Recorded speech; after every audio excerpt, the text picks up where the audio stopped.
Assalamualaikum warahmatullahi wabarakatuh. Perkenalkan, nama saya Evi Rahmadani dari kelas 04 SMJP 10 dengan nomor induk mahasiswa 201010501515. Jadi video ini dimaksudkan untuk tugas ujian akhir semester mata kuliah manajemen keuangan yang diberikan oleh dosen manajemen keuangan Bapak Iman Lubis. Di sini saya akan menjelaskan tentang perhitungan pada 4 soal dalam modul manajemen keuangan yang sudah saya kerjakan. Adapun soal yang saya kerjakan yaitu soal pada pertemuan 10, pertemuan 12, pertemuan 15, dan pertemuan 16. Untuk materi yang pertama yang akan saya bahas yaitu soal pertemuan 10, materi tentang resiko investasi.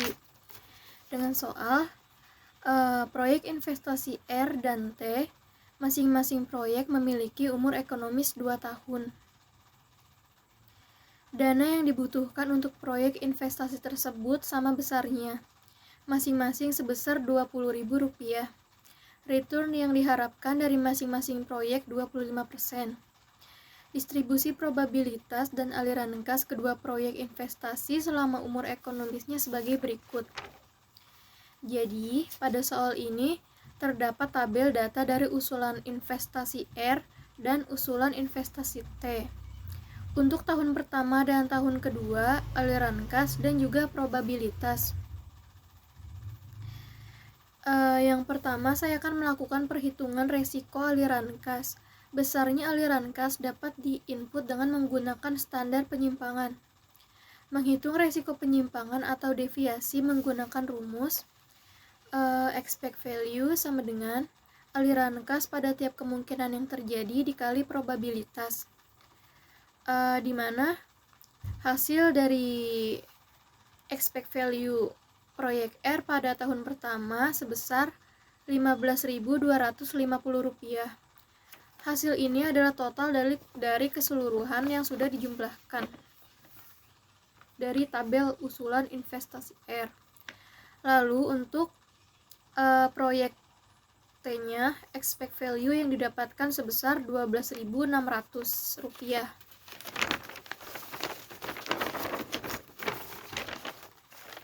Selanjutnya, menghitung penyimpangan atau deviasi standar aliran kas.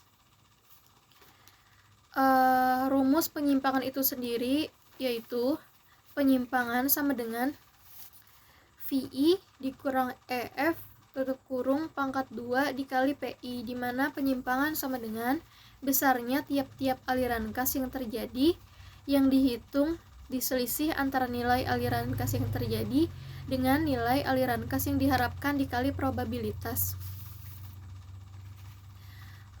Untuk deviasi standar aliran kas investasi proyek R pada tahun pertama didapatkan hasil sebesar Rp1.006,23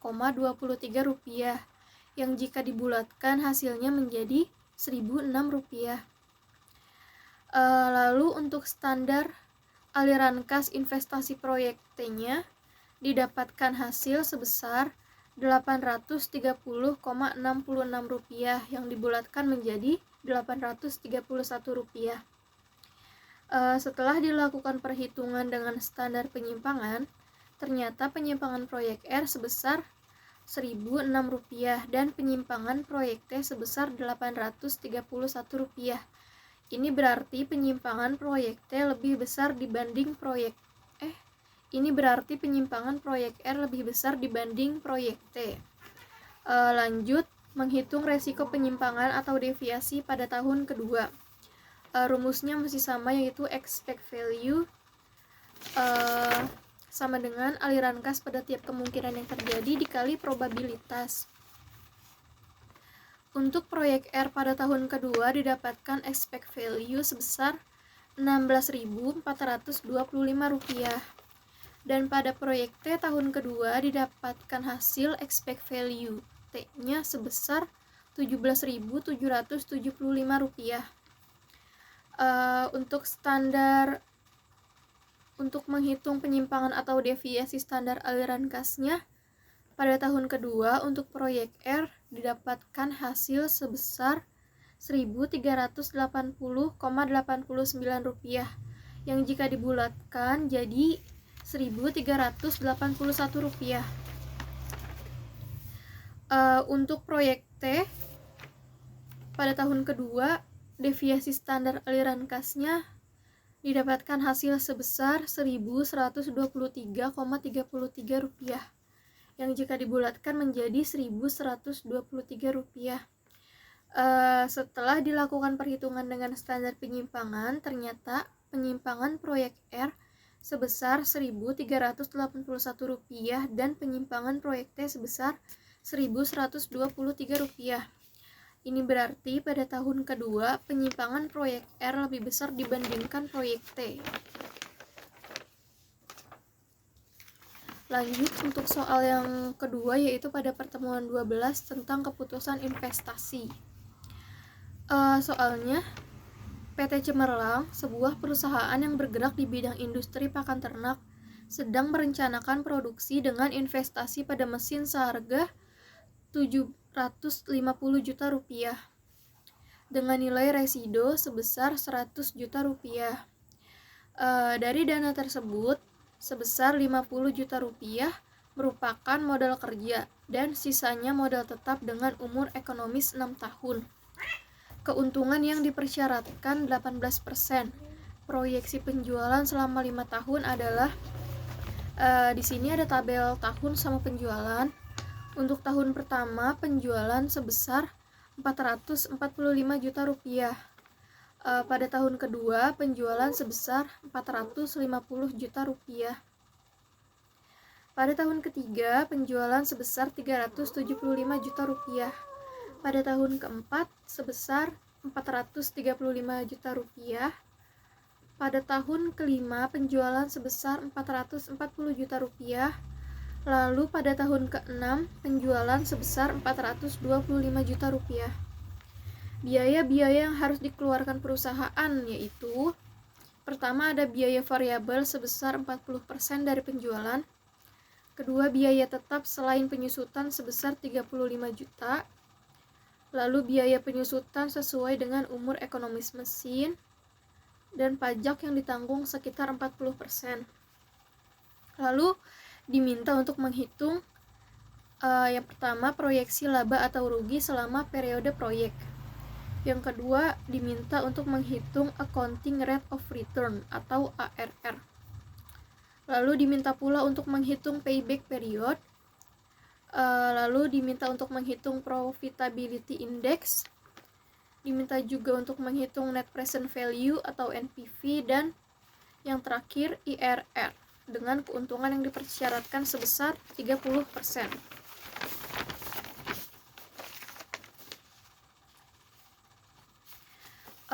Investasi sebesar Rp750 juta terdiri dari modal kerja sebesar Rp50 juta dan modal tetap sebesar Rp700 juta. Penyusutan sebesar Rp100 juta. Untuk penyusutan ini didapat dari modal tetap sebesar Rp700 juta dikurang nilai resido sebesar Rp100 juta dibagi dengan umur ekonomis atau 6 tahun. Hasilnya Rp100 juta. Di bawah ini ada proyeksi laba rugi selama periode proyek. Total biaya pada tahun pertama yaitu pada tahun pertama total biaya sebesar Rp313 juta.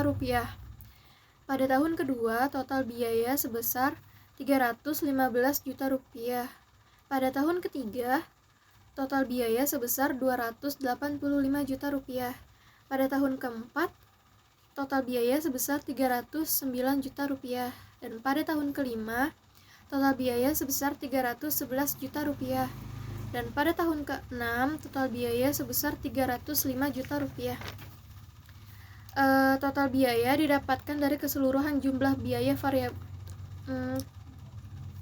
Total biaya didapatkan dari keseluruhan jumlah biaya variabel 40%, biaya tetap non penyusutan, dan biaya tetap penyusutan.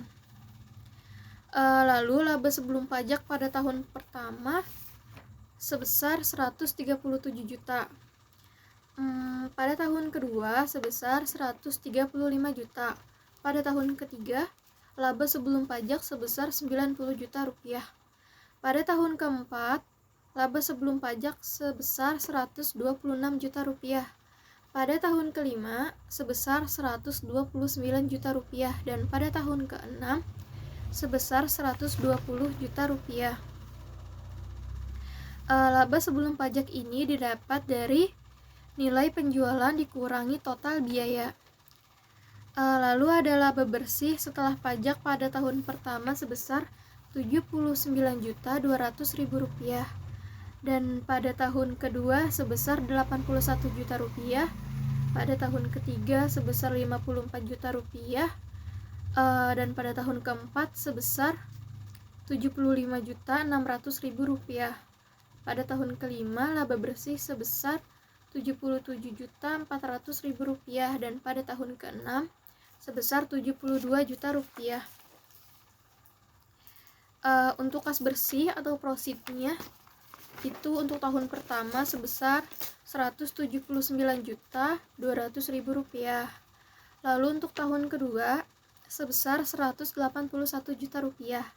Pada tahun ketiga sebesar 154 juta rupiah. Dan pada tahun keempat sebesar 175.600.000 rupiah. Lalu pada tahun kelima sebesar 177.400.000 rupiah. Dan pada tahun keenam sebesar 322 juta rupiah. Lalu metode yang selanjutnya di sini ada metode Accounting Rate of Return atau ARR. Di mana rumus ARR itu sama dengan rata-rata laba setelah pajak atau EAT dibagi rata-rata investasi dikali 100%. Untuk nilai ARR sama dengan 79.200.000 ditambah 81 juta ditambah 54 juta ditambah 75.600.000 ditambah 77.400.000 rupiah ditambah 72 juta dibagi 6, lalu dibagi lagi 750 juta ditambah 100 juta dibagi 2 dikali 100%. Lalu ARR sama dengan 73.200.000 dibagi 425 juta dikali 100%. Lalu didapatkan hasil ARR sama dengan 0,172235294 dikali 100%. ARR sama dengan dibulatkan menjadi persen ya, jadi 17,22%. Tingkat keuntungan yang diharapkan yaitu 18%. Maka rencana investasi tersebut tidak layak untuk dilaksanakan karena ARR lebih kecil dari keuntungan yang diharapkan. Lalu metode yang selanjutnya ada metode payback period atau PP. Di sini ada tabel lagi investasi sebesar 750 juta rupiah. Lalu kas bersih tahun pertama sebesar 570.800.000 rupiah. Kas bersih tahun kedua sebesar 389.800 rupiah. Kas bersih tahun ketiga sebesar 235.800.000 rupiah, dan kas bersih tahun kelima sebesar 60.200.000 rupiah. Untuk tahun kelima, kas bersih tahun keempat dibagi dengan kas bersih tahun kelima, kemudian dikali 12 bulan, hasilnya 4,07. Jadi proyek layak dilaksanakan karena pengembalian tidak sampai 6 tahun. Yang keempat ada metode Net Present Value atau NPV. Pertama, di sini ada tabel.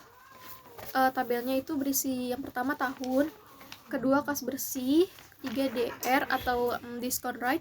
Lalu ada present value kas 0,18, ada discount factor. Lalu ada present value kas 0,30. Pertama yang dicari adalah DR atau discount rate. Untuk mencari DR dan DF dengan menggunakan rumus 1 dibagi buka kurung 1 ditambah R tutup kurung N besar. di mana R sama dengan tingkat bunga sedangkan N adalah tahun. Di sini sendiri present value cost-nya pada present value cost 0,18 itu sebesar 662.779.800 rupiah, dan pada present value cost 0,30 sebesar 490.861.400 rupiah. Jadi total NPV yang didapatkan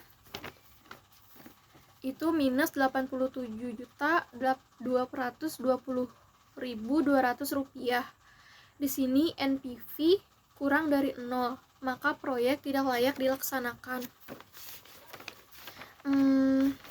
Lalu ada yang kelima, yaitu metode Profitability Index atau PI.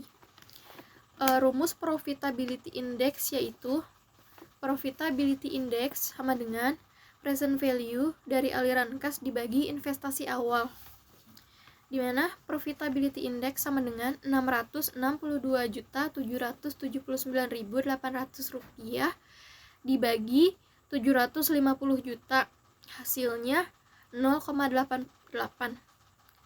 Profitability Index kurang dari 1, maka proyek tidak layak dilaksanakan.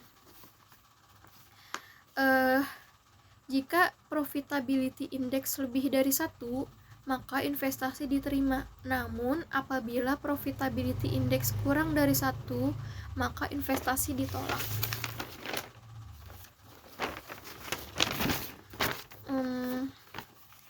Lalu yang terakhir, ada metode Internal of Return atau IRR.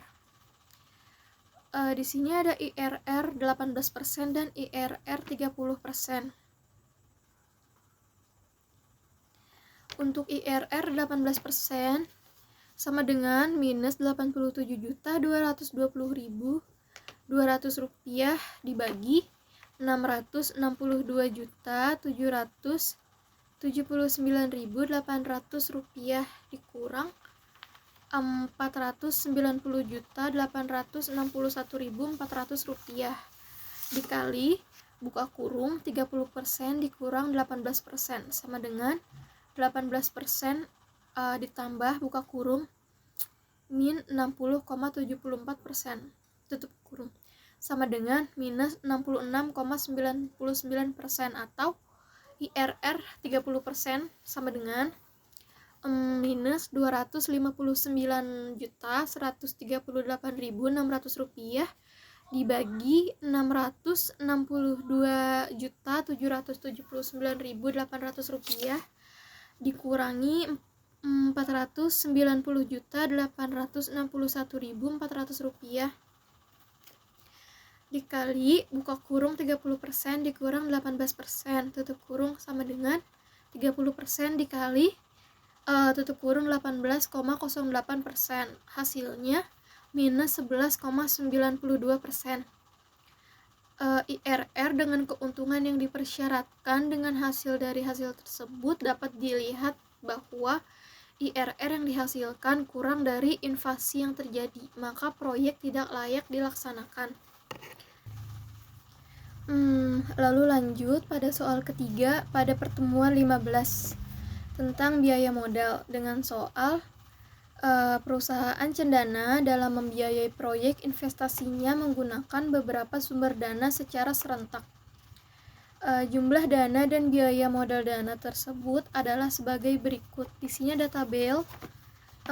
Yang pertama ada sumber dana, yang kedua jumlah, dan yang ketiga COC atau cost of capital. Yang pertama ada obligasi. Sumber dana obligasi ini sejumlah 400 juta rupiah dengan cost of capital sebesar 21%. Lalu ada sumber dana dari saham preferen sejumlah 300 juta rupiah dengan cost of capital sebesar 18%. Yang ketiga ada sumber dana dari saham biasa sejumlah 900 juta rupiah dengan cost of capital sebesar 16%. Diminta untuk lalu pajak sebesar 30%. Diminta untuk menghitung rata-rata tertimbang. Untuk menyelesaikan soal ini, maka pertama COC dicari setelah pajak, maka cost of debt sama dengan 21, cost of capital sama dengan 21% dikali 1,03, hasilnya 0,147 atau 14,7%. Setelah itu dihitung rata-rata tertimbang semua dana. Yang pertama adalah dengan mengkomposisikan berapa besar dana masing-masing modal tersebut.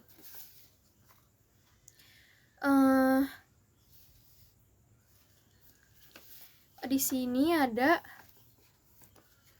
tabel sumber dana, jumlah, proporsi modal, cost of capital, dan rata-rata. Untuk obligasi, seperti yang dijelaskan tadi, obligasi sebesar 400 juta rupiah, saham preferen sebesar 300 juta rupiah, saham biasa sebesar 900 juta rupiah. Lalu total semua sumber dana tersebut sebesar 1.600.000.000 rupiah. Jika dikomposisikan obligasi sendiri, itu berarti jumlah obligasi dibagi jumlah keseluruhan dari sumber dana. Jadi sumber dana obligasi sebesar 400 juta rupiah dibagi dengan total keseluruhan sumber dana sebesar 1.600.000.000 rupiah. Hasilnya 25%. Lalu yang kedua, saham preferen 300 juta rupiah dibagi keseluruhan sumber dana sebesar 1.600.000.000 rupiah, hasilnya 18,75%. Lalu yang ketiga, saham biasa sebesar 900 juta rupiah dibagi keseluruhan sumber dana 1.600.000.000 rupiah, hasilnya 56,25%. Dari hasil tersebut dapat disimpulkan bahwa sumber dana tersebut berasal dari saham biasa. Sumber dana terbesar pada PT Cendana berasal dari saham biasa sebesar 56,25%.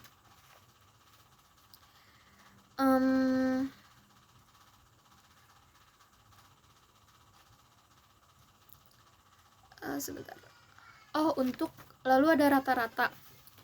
Untuk menghitung rata-rata di sini dengan mengkalikan cost of capital dengan proporsi modal. Jadi di sini cost of capital pada obligasi sebesar 14,7%, saham preferen sebesar 18%, dan saham biasa sebesar 16%. Rata-rata untuk obligasi itu sama dengan 25% dikali 14,7%, sama dengan rata-ratanya obligasi itu 3.675%. Lalu saham preferen, cost of capital 18% dikali dengan proporsi modal sebesar 18,75%, hasilnya 3.375%. Lalu ada saham biasa, cost of capital sebesar 16% dikali dengan 56,25%, hasilnya 9.000%. Untuk total rata-rata semua sumber dana sebesar 16,05%. Atau jika dihitung dalam nilai rupiah, itu hasilnya sebesar jumlah cost of capitalnya sebesar 256.800.000 rupiah. Jadi biaya modal rata-rata weight average cost of capitalnya yaitu buka kurung 256.800.000 rupiah dibagi dengan 1.600.000.000 rupiah tutup kurung dikali 100%, hasilnya 16,05%. Dari perhitungan tersebut diperoleh biaya modal rata-rata tertimbang sebesar 16,05%. Artinya Biaya modal inilah yang digunakan sebagai tolak ukur diterima atau tidaknya suatu keputusan investasi. Lalu untuk soal yang terakhir yaitu pertemuan 16 dengan soal di sini ada soal PT Sanjaya dalam memenuhi sumber dana investasinya yang menghabiskan dana sebesar 800 juta rupiah dari beberapa sumber. Jumlah masing-masing sumber pendanaan dan karakteristiknya sebagai berikut. Berdasarkan pada contoh kasus pada soal yaitu obligasi sebesar 200 juta rupiah. Obligasi yang dikeluarkan dengan nilai nominal sebesar 200.000 per lembar dengan bunga 20% per tahun dan berjangka waktu 5 tahun. Obligasi ini dijual dengan harga sebesar Rp185.000 per lembar dengan pajak 30%. Yang kedua ada saham preferen sebesar Rp160 juta. Saham preferen dijual dengan harga Rp12.500 per lembar dengan memberikan dividen secara tetap sebesar Rp1.800 per lembar. Biaya emisi sebesar Rp250 per lembar. Lalu yang ketiga ada saham biasa sebesar Rp440 juta. Saham ini laku dijual dengan harga pasar Rp9.000 per lembar dan dividen akan dibayarkan sebesar Rp1.250 per lembar dengan pertumbuhan 4%.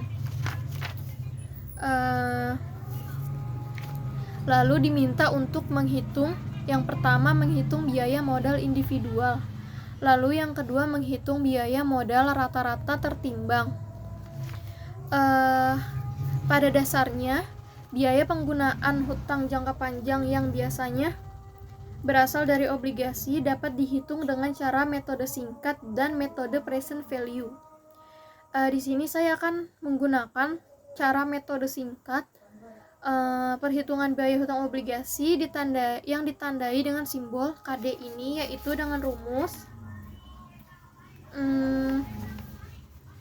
KD sama dengan I ditambah buka kurung N besar dikurang NB tutup kurung dibagi N kecil dibagi buka kurung NB ditambah N besar tutup kurung dibagi 2, di mana KD itu merupakan biaya modal hutang obligasi, lalu I yaitu bunga hutang jangka panjang atau obligasi 1 tahun, N besar yaitu harga nominal obligasi, NB nilai bersih penjualan obligasi, dan N kecil umur obligasi.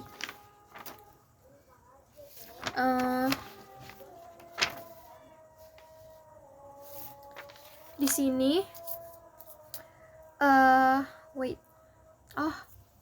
biaya modal hutang obligasi sama dengan atau I sama dengan I-nya itu bunga hutang jangka panjang obligasi. I sama dengan Rp200.000 dikali 200% sama dengan 40.000. Jadi KD sama dengan 40.000 ditambah buka kurung 200.000 dikurang 185.000 tutup kurung dibagi 5 dibagi lagi buka kurung 185.000 ditambah 200.000 tutup kurung dibagi 2. Lalu KD sama dengan 43.000 dibagi Rp192.500. Hasilnya KD sama dengan Rp22.34. Ya, dari hasil perhitungan didapat hasil sebesar 22,34%. Selanjutnya, untuk menyesuaikan biaya modal sebelum pajak atau KD menjadi biaya modal atas dasar setelah pajak atau KI, maka diperlukan perhitungan dengan rumus KI sama dengan KD buka kurung 1 dikurang T tutup kurung, di mana KI yaitu biaya modal atas dasar setelah pajak dan KD biaya modal sebelum pajak, sedangkan T yaitu pajak. KI sendiri ini 23,34%, buka kurung 1 dikurang 0,30. KI sama dengan 22,34% dikali 0,70. KI sama dengan 15,64%. Yang kedua, biaya modal saham preferen. Rumus untuk biaya modal saham preferen yaitu KP sama dengan DP dibagi P0, di mana KP yaitu biaya saham preferen, sedangkan DP dividen saham preferen, dan P0 yaitu harga saham preferen saat penjualan. Lalu perhitungannya itu KP sama dengan 1.800 dibagi buka kurung 12.500 dikurang 250 rupiah. KP sama dengan 1.800 dibagi 12.250. Lalu hasilnya KP sama dengan 14,69%. Yang ketiga ada biaya modal saham biasa.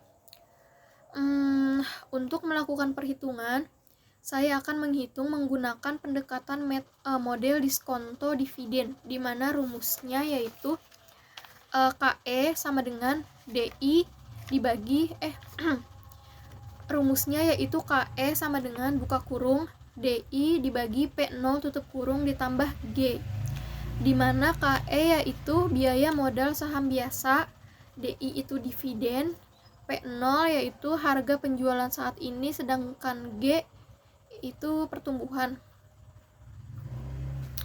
Lalu KE sama dengan buka kurung 1.250 dibagi 9.000 tutup kurung ditambah 5%. KE sama dengan 0,1389 ditambah 0,04% sama dengan 0,1789%, yang jika dipersenkan menjadi 17,89%. Lalu untuk yang terakhir diminta untuk menghitung biaya modal rata-rata tertimbang. Biaya modal keseluruhan atau biaya modal rata-rata tertimbang ialah dengan menggunakan tabel berikut. Di sini ada tabel yang berisi sumber dana, jumlah dana, proporsi, biaya modal, dan biaya tertimbang. Untuk sumber dana obligasi sebesar 200 juta rupiah. Untuk saham preferen sebesar 160 juta rupiah. Untuk saham biasa sebesar 440 juta rupiah. Dan total keseluruhan sumber dana sebesar 800 juta rupiah. Dan seperti yang untuk seperti tabel pertama, menghitung proporsi yaitu dengan cara membagi obligasi dengan total keseluruhan sumber dana. Obligasi sebesar 200 juta rupiah dibagi 800 juta rupiah, hasilnya 25%. Yang kedua, saham preferen 160 juta rupiah dibagi 800 juta rupiah, hasilnya 20%. Dan yang ketiga, saham biasa sebesar 440 juta rupiah dibagi 800 juta rupiah, hasilnya 55%.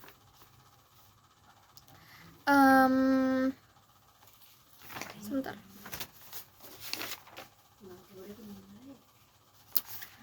Jadi dari hasil tersebut diketahui bahwa sumber dana terbesar berasal dari PT Sanjaya berasal dari saham biasa sebesar 55%.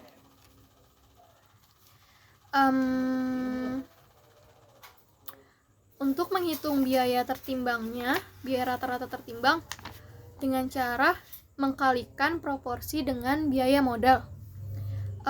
Untuk proporsi obligasi sebesar 25% dengan biaya modal sebesar 15,22%.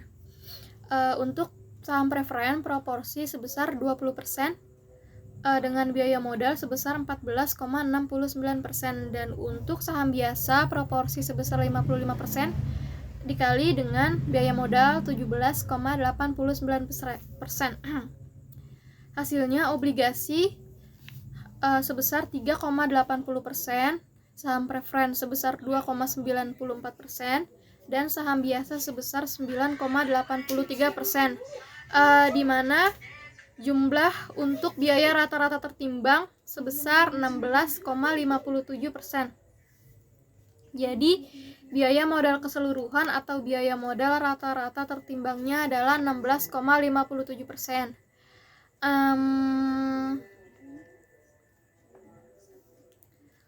7%.